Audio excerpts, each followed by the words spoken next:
Meanwhile, one of former Mayor John Tory's pet projects is now the subject of calls for an Auditor General inquiry. SmartTrack was Tory's plan for public transit expansion, but now questions are being asked about the money Metrolinx spent on stations which may never open to the public. CTV's Queen's Park Bureau Chief Siobhan Morris has the details.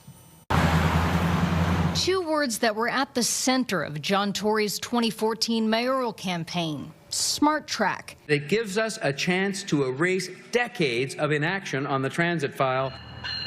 Fast forward more than 11 years, the plan promising 22 stations along existing GO tracks has shrunk while its cost ballooned. That's what happens when you let politicians brand these stations and try to sell it as actually real transit plans. At the end of 2024, two more stations were put on hold indefinitely: Finch Kennedy and King Liberty, because costs from Metrolinx had spiraled out of control. The price tag for those two stations, nearly $100 million. It was in camera. I don't know how it became public, but that $100 million, it's unfortunate. In a statement, Metrolinx stresses the stations are deferred. And while costs have been incurred to date, they have not been sunk. Both sites are protected for future delivery of the stations. We reached out to the former mayor. John Tory also emphasizes this is a deferral.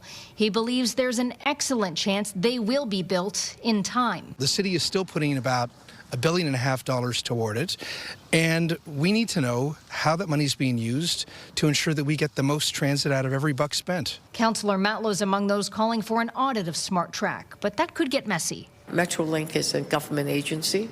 I'm not sure Auditor General of the City of Toronto has the power to do so. The Canadian Taxpayers Federation is punting the problem up the street to Queen's Park, imploring the provincial auditor to investigate. Taxpayers really can't afford to just be have Metrolinx executives light $100 million of their money on fire. Matlow is less concerned with who does the auditing. Because every dollar that's either misspent or wasted means fewer dollars to build the transit that people need. We don't know yet if Ontario's Auditor General will dig into SmartTrack, but she is auditing Metrolinx's process to pick subway stations right now.